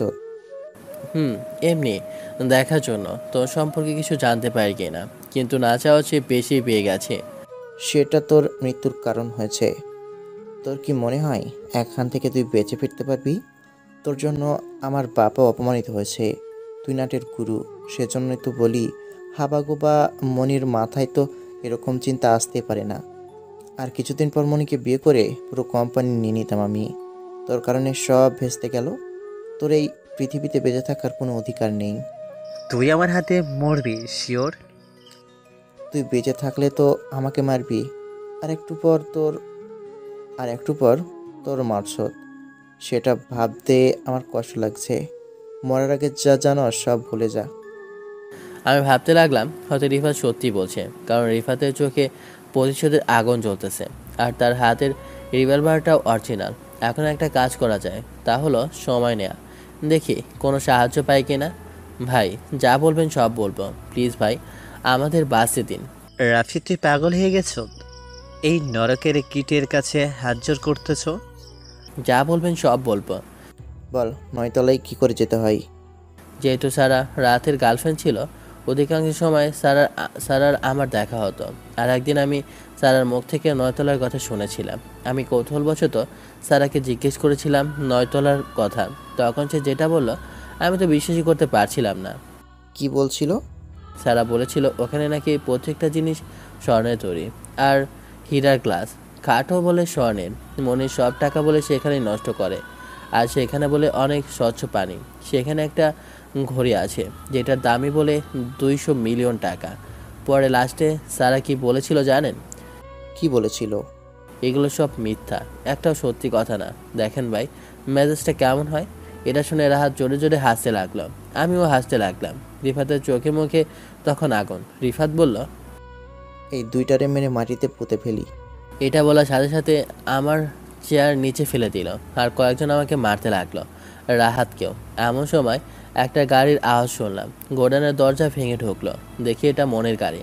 সবাই মারা থামিয়ে দিল। গাড়ি থেকে মনি আর সারা নামলো। তাদের কালো ড্রেস, কালো প্যান্ট, কালো গেঞ্জি আর কালো লেদার, আর মনি আর সারার হাতে হকি স্টিক। মনি সকালের ফুরফুরে মেজাজে ঘুম থেকে উঠল। আর রাতে রাফিদের সাথে কথা বলতে বলতে অনেক দেরি হয়ে গেছিল, তাই আজকে ঘুম থেকে উঠতে দেরি হয়েছে। ঘুমটাও ভালো হয়েছে, আজকে ছুটির দিন। মনি ভাবছে আজকে রাফিদকে নিয়ে কোথাও থেকে ঘুরতে যাবে। কোথায় যাবে সেটাই সিদ্ধান্ত নিতে মনি ঘুম থেকে উঠে ফ্রেশ হলো। কাজের মেয়ে এসে কফি দিয়ে গেল। মনি এখনও মোবাইল হাতে নেয়নি, কারণ অন্যদিন হলে মনি রাফিদকে ঘুম থেকে জাগিয়ে দিত। কিন্তু আজকে ছুটির দিন উপলক্ষে মনি ভাবতে লাগলো একটু ঘুমাক। মনি কফি খেয়ে ব্যালকনিতে গিয়ে একটু ব্যায়াম করলো। তখন ঘড়ির কাঁটা 10টা ছুঁই। মনি দেখে সারা হন্তদন্ত হয়ে বাসায় ঢুকছে। দেখে বোঝা যাচ্ছে সারা কাঁদছে। কি হলো মনি বুঝতে পারছে না। কেউ মারা গেল নাকি নাকি কোনো সমস্যা হয়েছে। মনিকে ফোন না দিয়ে ডাইরেক্ট চলে আসলো। এসে মনিকে জড়িয়ে ধরে জোরে জোরে কাঁদতে লাগলো। মনি কিছুই বুঝতে পারছে না কি হলো। সারার চোখ দিয়ে অঝরে পানি পড়ছে। মুখে কিছু বলতেও পারছে না। সারা শান্ত হোক, কি হয়েছে আমাকে বল। রাহাত, রাহাত, রাতে কি হয়েছে? রাহাত আর রাফিদ কিডন্যাপ হয়েছে। বলে আবার ফুপিয়ে কেঁদে উঠল। মনির পায়ের তলা থেকে মাটি সরে গেল। তাড়াতাড়ি মোবাইল বের করলো, দেখে রাফিদের একটা কল, রাত 3টায়। পরে মেসেজ দেখল, মেসেজ দেখে মনির পায়ের তলা থেকে মাটি সরে গেল। মনি বিছানায় শুয়ে ফুপিয়ে কেঁদে উঠল। কেঁদে কেঁদে সারাকে জিজ্ঞেস করলো, রাফিদের কি হয়েছে? আমি সকালে ঘুম থেকে উঠে দেখি রাহাতের মেসেজ। তারপর তাড়াতাড়ি রাহাতের রুমে গেলাম, গিয়ে দেখি কেউ নাই, ঘর লন্ডভন্ড হয়ে আছে। মনি কাঁদতে কাঁদতে বলল, সব দোষ আমার। আমি যদি ফোনটা ধরতে পারতাম তাহলে তাদের কিছু হতো না। আমি রাহাতকে চাই, রাহাতকে ছাড়া আমি বাঁচবো না। রাফিদকে ছাড়া আমি এই পৃথিবীতে তুচ্ছ। মনিও সারাকে জড়িয়ে ধরে অনেকক্ষণ কাঁদল। সারা ছোট বাচ্চার মতো কেঁদেই চলেছে। মনি কাঁদতে কাঁদতে বলল, রাফিদকে কে কিডন্যাপ করতে পারে? জানি না, রাহাত আর রাফিদের মোবাইল কোথায়? দেখি নাই। দেখ তো ওপেন আছে কিনা। নেই, অনেকবার ট্রাই করেছি। এই বলে সারা আবার কাঁদতে লাগলো। মনির ভেতরটা চলে যাচ্ছে। মনির চোখ দিয়ে অঝরে অশ্রু বের হচ্ছে। মনির কারণে আজ রাফিদের এই অবস্থা। মনি রাফিদকে এসব বিষয়ে জড়িয়েছে। যদি মনি রাফিদকে এসব বিষয়ে না জড়াতো তাহলে হয়তো রাফিদের কিছু হতো না। আজকে রাফিদকে নিয়ে কত কিছু প্ল্যান করেছিল মনি। বুকটা হাহাকার করছে মনি। যে করেই হোক রাফিদকে ফিরে পেতে হবে। এখনো হয়তো সময় আছে রাফিদকে বাঁচানোর। মনি সারাকে বলল, শোন, কাঁদিস না, তোর কষ্টটা আমি বুঝি। তুই রাহাতকে অনেক ভালোবাসিস, আমিও তো রাফিদকে অনেক ভালোবাসি। রাফিদকে ছাড়া আমার জীবন মূল্যহীন। এত বড় কোম্পানি, এত টাকা পয়সা, সব কিছু মূল্যহীন। রাফিদই একমাত্র আমার মন দখল করতে পেরেছে। রাফিদ আমার প্রথম ভালোবাসা। এখনো হয়তো সময় আছে তাদের বের করার জন্য। তারা হয়তো আমাদের পথে বসে আছে। রাহাতকে আমি আমার জীবনের চেয়েও বেশি ভালোবাসি। তার জন্য যদি জীবন দিতে পারি তাহলেও নিজেকে সার্থক মনে হবে। আল্লাহ, তুমি রাহাতকে যেখানেই রাখো ভালো রাখো। দেখ তো রাতের মোবাইলের লাস্ট লোকেশন কোথায় দেখাচ্ছে। ল্যাপটপ দেন। মনি ল্যাপটপ দিল। সারা লোকেশন বের করলো, দেখে রাফিদের রুম থেকে 1 কিলো দূরে লাস্ট লোকেশন দেখাচ্ছে। রাহাতের একই জায়গা দুইটা, জায়গাটা আবার ব্রিজের উপর, যেখানে দিনের বেলা জ্যাম লেগেই থাকে। মনি বলল, তোর কি মনে হয় কে কিডন্যাপ করতে পারে? আমার সবচেয়ে বেশি সন্দেহ হচ্ছে রিফাতকে। তাকে আমরা কোম্পানি থেকে বের করে দিয়েছি। সে মনে হয় প্রতিশোধের আগুনে জ্বলছে, সেজন্য রাফিদের উপর প্রতিশোধ নিচ্ছে। বেচারা রাহাতের কি দোষ? তাকেও কেন ধরে নিয়ে গেল আমার রাহাত? রিফাতের লোকেশন বের কর।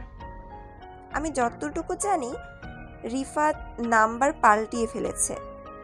রশিদ সাহেবকে ফোন দিয়ে নতুন নাম্বার নে। ওকে।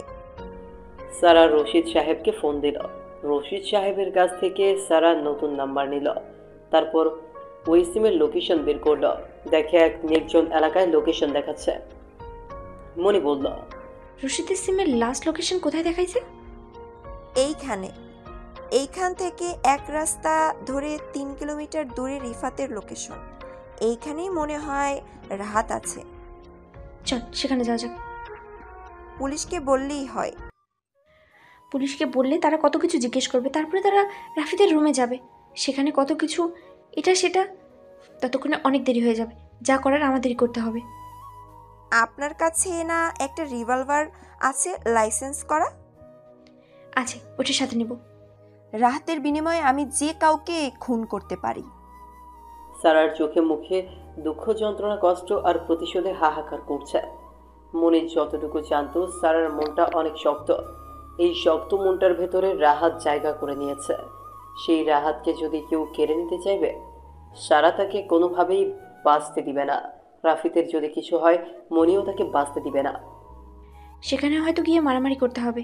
এই নে, ড্রেস পরে নে। মনি সারাকে কালো স্টিচ প্যান্ট, কালো টি শার্ট, কালো লেদার জুতোগুলো সাদা মনি সারাকে দিল।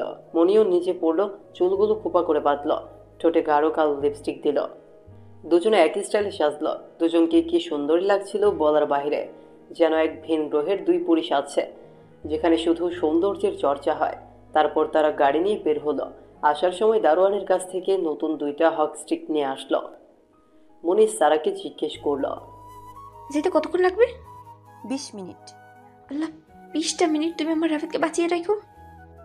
রাহাতের যদি কিছু হয় রিফাতকে আমি সেখানে নিজ হাতে খুন করব। রাহাতকে ছাড়া আমি বাঁচব না। রাহাত আমার প্রথম ভালোবাসা, তাকে আমি কোনোভাবেই হারাতে চাই না। এই বলে সারা আবার কাঁদা শুরু করলো। মনির ভেতরটাও চলে যাচ্ছে।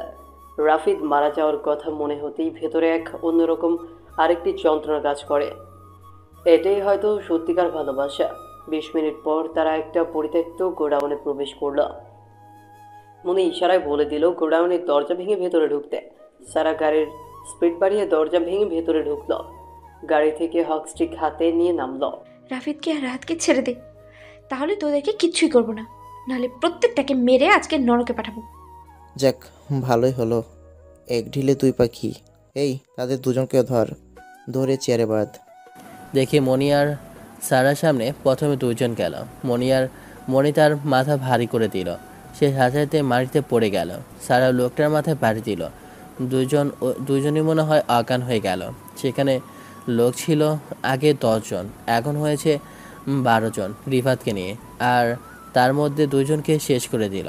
পরে একসাথে 4 জন গেল। মনি প্রথমে একজনের পায়ে বাড়ি দিল, তারপর সাথে আরেকজনের পায়ে কিক চালালো। 2 জনে মাটিতে পড়ে গেল। মনি একটার তলপেটে কিক চালালো, আরেকজনের কানের নিচে নরম জায়গায় কিক চালালো। 2 জনের হয়তো জ্ঞান হারালো। সারারও মারার একই স্টাইল। হয়তো মনে থেকে সারা এমন মারামারি শিখেছে। রিফাতকে ছাড়া আর বাকি ছিল 5 জন। তারা প্রত্যেকের হাতে একটা করে লাঠি নিয়ে আগাতে লাগলো। আমি তখন নিচে শুয়ে রয়েছি। তারা মারার কারণে আমার বাঁধনগুলো অনেকটাই খুলে গিয়েছিল। আমি নিজের বাঁধন খুলতে চেষ্টা লাগালাম। দেখে মনি আর সবার চোখে প্রতিশোধের আগুন চলতেছে। এখন যে সামনে যাবে মনি তাকে কোনোভাবেই ছাড়বে না। 3 জন গেল মনির কাছে আর 2 জন গেল সারার কাছে। মনি প্রথমে একটাকে নুয়ে তার পায়ে বাড়ি দিল, আরেকজনকে মনি পিঠে বাড়ি দিল। মনি নিচে পড়ে গেল। নিচে শুয়ে থেকেই আরেকটার পায়ে কিক চালালো। পরক্ষণেই আবার অদ্ভুত কায়দায় দাঁড়িয়ে গেল। একজনের মেডেল স্টাম্প বরাবর কিক চালালো। বেচারা মাটিতে পড়ে গেল। সাথে ঘুরে আরেকটার মাথায় বাড়ি দিয়ে বসলো। সেও নিচে পড়ে গেল। আরেকজনকে ধাক্কা দিয়ে নিচে পড়ে গেল। তার ওপরে উঠে মনি তার চোখে মুখে ঘষি দিতে লাগলো। ততক্ষণ ঘষি চালালো যতক্ষণ পর্যন্ত না তার জ্ঞান হারালো। মনি তার ওপর থেকে উঠে আরেকজনের কানের নিচে কিক চালালো। সে সাথে জ্ঞান হারালো। ওইদিকে সারা 2টাকে ভালো করেই কাবু করলাম। এখন শুধু রিফাত আছে। সবগুলো অজ্ঞান হয়ে মাটিতে পড়ে আছে। এদিকে আমি বাঁধন খুলে ফেললাম। দেখি রাহাতের অবস্থাও সিরিয়াস। মনে হয় রাহাত জ্ঞান হারাতে চলেছে। সে মাটিতে শুয়ে আছে। এদিকে দেখি রিফাত রিভলভার লোড করলো। আবার দেখি মনিও কোমর থেকে রিভলভার বের করলো। মনি রিফাতের দিকে রিভলভার তাক করে বলল, রিফাত, হাত থেকে রিভলভার ফেলে আত্মসমর্পণ কর, তাহলে তুই এই যাত্রায় বেঁচে যাবি। রিফাত তো মনের দিকে রিভলভার তাক করে বলল, তোর জন্য আমার এই অবস্থা। তুই যদি আমাকে বিয়ে করতি তাহলে দুজনের শান্তি মতো সুখে সংসার করতাম। কিন্তু তুই গিয়ে পছন্দ করছত এক খ্যাতকে। তোরে আমি কিছুই করব না। আমি কেড়ে নিব তোর ভালোবাসাকে, যাতে তুই সারাটা জীবন কষ্ট ভোগ করতে করতে মরিস। এই বলে রিফাত আমার দিকে 360 ডিগ্রি অ্যাঙ্গেলে রিভলভারটা ঘোরালো। দেখি তার তর্জনী নড়ে উঠেছে। আমি চোখ বন্ধ করে ফেললাম। হয়তো আমার মৃত্যু এসে গেছে। মনি রাফিদ বলে এক চিৎকার দিল। রিভলভারের আওয়াজ হলো, কিন্তু না, গুলি আমার শরীরে লাগেনি। দেখি মনি জাম্প দিয়ে আমার শরীর ঢেকে ফেলেছে।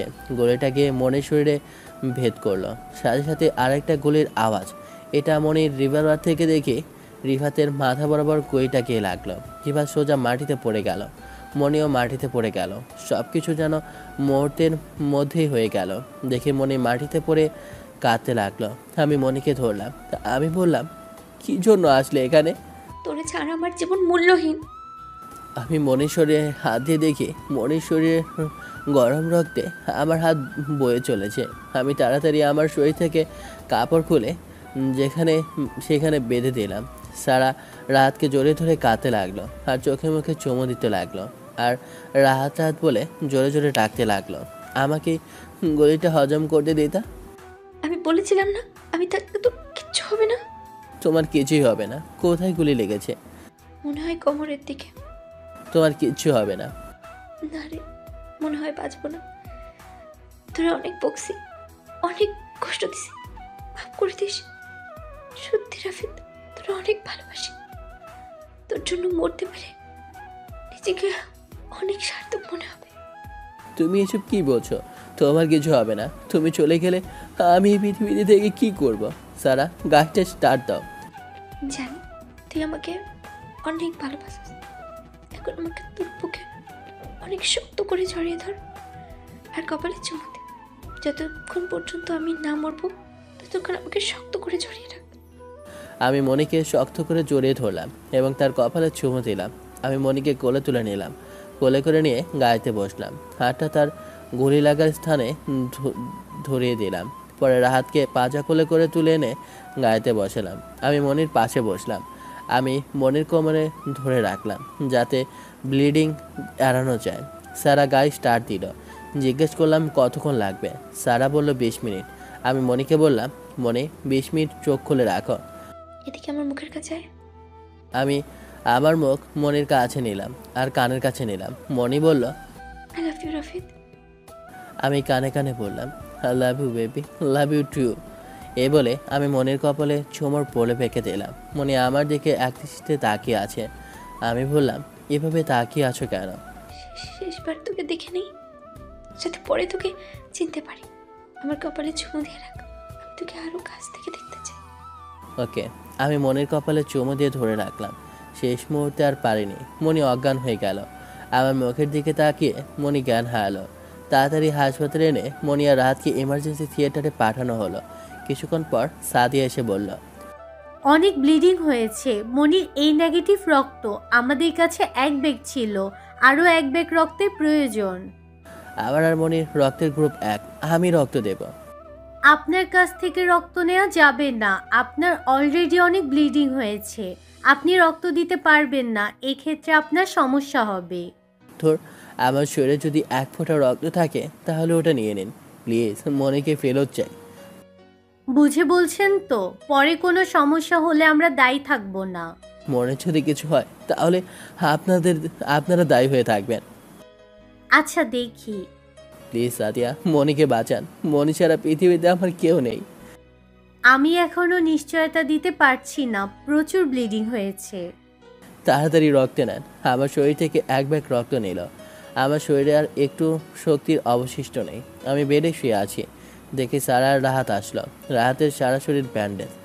সারা রাহাতকে আমার একপাশে বেডে শুয়ে দিল। সারা বলল, মনির বাবা মা আসছে, আমি পুলিশকে সব জানিয়ে দিয়েছি। পুলিশ ওদিকে সব ব্যবস্থা করবে। ওকে, কিন্তু মনি বাঁচবে নাকি সেটাই এখন বড় সমস্যা। রাফিদ, মনির কিছুই হবে না। আমি আর ঢাকা থাকছি না, বাড়ি চলে যাব। এই হিংস্র শহর আমার জন্য না। আমিও চলে যাব। তুই থাক, তোর বাড়িতে মা বাবা আছে, তাদের জন্য তোর কিছু করতে হবে। নতুন ফ্ল্যাট ঠিক, আরেক জায়গায় ওঠ। আর সব সময় নিজেকে সবার থেকে আড়ে রাখবি। সারা তোকে হেল্প করবে। অপারেশন আর কতক্ষণ চলবে? জানি না। সারা, রাত বসে আছে। আমি ভাবতে লাগলাম, মনে যদি মারা যায় তাহলে আমি কি করব? একমাত্র মনে আমার সব কিছু ছিল। এটা ভাবতে আমার শরীরে কাঁটা দিয়ে ওঠে। দীর্ঘ 1 ঘন্টা পর অপারেশন শেষ করে সাদিয়া বের হলো। সাদিয়াকে জিজ্ঞেস করলাম মনের কি অবস্থা। অপারেশন ভালো হয়েছে, কিন্তু যদি 3 দিনের ভিতরে জ্ঞান না ফিরে তাহলে আশা শেষ। ধুর, তাহলে আপনারা কি অপারেশন করলেন? আমরা যতটুকু সম্ভব করছি। গুলি মাংসের এক অংশ ভেদ করে মাংস নিয়ে চলে গেছে, তার কারণে প্রচুর ব্লিডিং হয়েছে। এখন বাকিটা আল্লাহর হাতে। 3 দিন অপেক্ষা করতে হবে। এখন মনিকে দেখতে পারবো না, আর কিছুক্ষণ পর। ওকে। দেখে মনির মা আসে। মনির মা কাঁদতে কাঁদতে আসে। মনির আব্বার মুখ ফ্যাকাশে হয়ে আছে। আমাকে বাঁচানোর জন্য মনি নিচের জীবন উৎসর্গ করে দিয়েছে, তাহলে সব দোষ আমারই। সারা গিয়ে মনির বাবা মাকে বোঝাতে লাগলো কি হয়েছে। সাদা তাদের ভিতরে নিয়ে গেল। আমিও পেছনে পেছনে ভেতরে গেলাম। দেখি মনির মুখে অক্সিজেন লাগিয়ে রেখেছে। মনিকে দেখে মনির মা হাওয়া করে কেঁদে উঠল। সারা তার মাকে ধরে বাইরে নিয়ে গেল। আমি মনির এই অবস্থা দেখে চোখের পানি ধরে রাখতে পারলাম না। আমিও কেঁদে উঠলাম। নিজেকে খুব অসহায় মনে হলো, নিজেকে খুব অপরাধী মনে হচ্ছে। আমি বাইরে এসে বসলাম। রাত হয়ে গেল, এখনও মনির জ্ঞান ফিরেনি। আমি রাতে নাস্তা করলাম। মনির মা তখনও কেঁদেই চলেছে। মনির বাবা আমার কাছে আসলো আর বলল, তুমি কে বাবা? মনির ফ্রেন্ডস। আঙ্কেল, আমি মরহুম ইকবাল সাহেবের ছেলে। আমাদের এলাকার ইকবাল সাহেবের ছেলে? দেখো, আমি তোমাকে চিনতে পারিনি। শুনেছিলাম নাকি তুমি মনির কোম্পানিতে চাকরি করো। তা বাবা, আমরা আছি, তুমি বাসায় চলে যাও। না আঙ্কেল, আমার কারণে মনির এই অবস্থা। আমাকে বাঁচাতেই মনি তার জীবন দিতে একটু কার্পণ্য করেনি। আমি যাব না। স্যারও মনির ফিয়ন্সে। সেটা তো খুশির সংবাদ, কিন্তু দুঃখের বিষয় আমি এখন হাসতে পারছি না বলে মনির বাবার চোখ থেকে পানি পড়ছে। মোফাজ্জল সাহেবকে মনির মার কাঁধে মুখ গজল। সারা রাতে বাড়ি যায়নি, কারণ রাহাত এখানে। পরদিন কোম্পানি থেকে অনেক মানুষ আসলো মনিকে দেখতে। সারা সবাইকে দরজা থেকে বিদায় দিল। দুই দিনের রাতে সাথিয়া এসে বলল, মনি জ্ঞান ফিরেছে।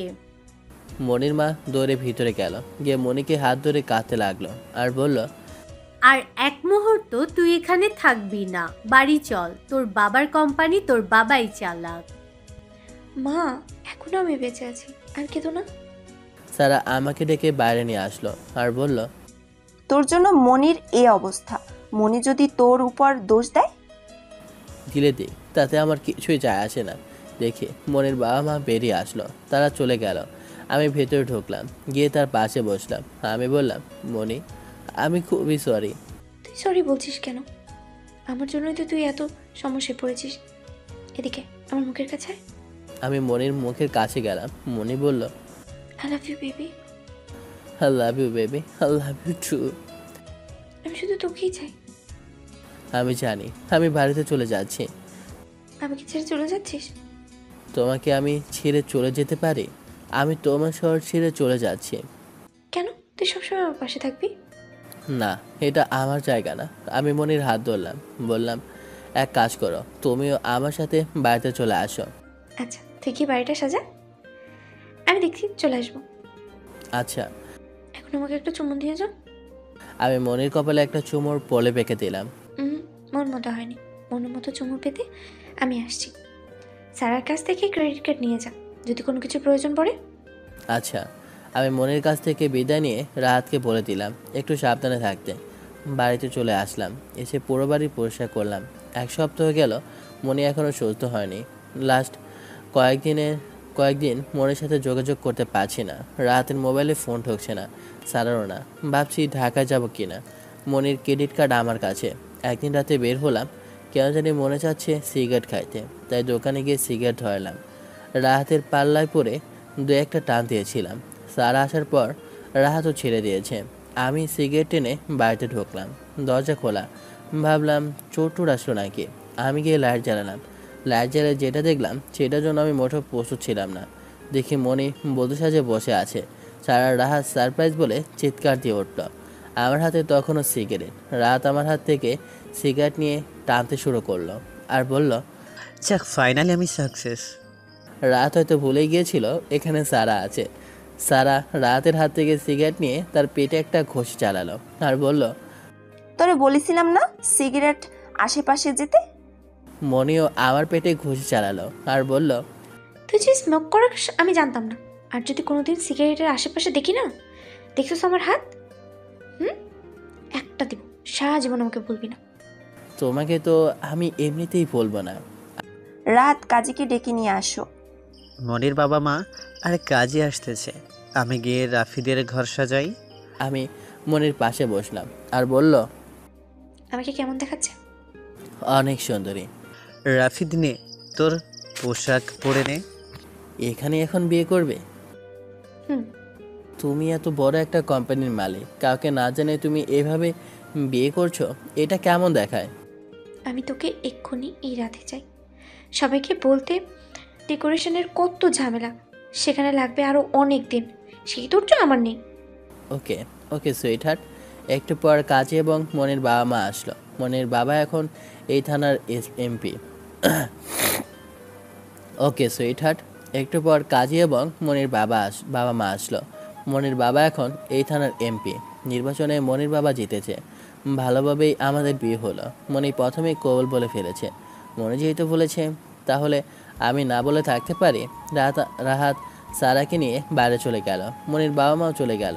মনি বাসর ঘরে গিয়ে বসে রইল। বাসর ঘর সাজানো হলো।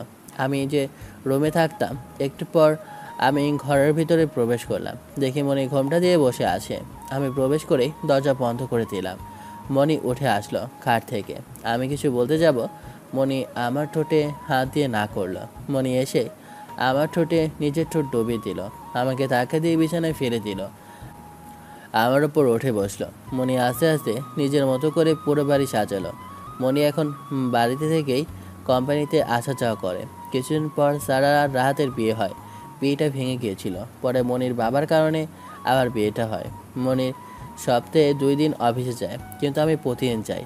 মনির অধিকাংশ কাজ আমি দেখাশোনা করি। মনির উপর বেশি প্রেশার দিই না। একদিন অফিসে প্রচুর কাজের চাপ যায়। আমি 9 তলায় যাই রেস্ট নেওয়ার জন্য। একটু পর দেখি মনিও আসলো, এসে গোসল করলো। মনিও কিছুক্ষণ আমার সাথে শুয়ে থাকলো। উপরে যাওয়ার জন্য লিফটে চাপ দিলাম, কিন্তু আসে না। অনেকবার ট্রাই করার পর ওপরে সারাকে কল করলাম। সারা বলল, আরে উপরে পাওয়ারের সমস্যা হয়েছে, আর যেহেতু একটা গোপনীয়, আমি রাহাতকে এনে এটা ঠিক করেছি। সময় লাগবে অনেকক্ষণ, কতক্ষণ? অর্ধেক দিন। ওকে। এটা শুনে মনি আমার দিকে আর চোখে তাকালো। আমিও তাকালাম আর বলল, আমার দিকে নজর দিস না। কাল রাতে তুই আমাকে যে সুখ দিয়েছিস, তাতেই আমি অনেক খুশি। আমি মনিকে কোলে তুলে বললাম, চলো সুইট হার্ট, তোমাকে আরেকটু সুখের সাগর থেকে ঘুরিয়ে নিয়ে আসি। এটা বলার সাথে সাথে মনি আমাকে কিস শুরু করলো। আমি তাকে কোলে নিয়ে নরম তুলতুলে বিছানায় নিয়ে ফেললাম। তো কেমন হলো গল্পটা অবশ্যই জানাবেন। আর গল্পটা এখানে শেষ করছি। আল্লাহ হাফেজ, বাই বাই, টাটা।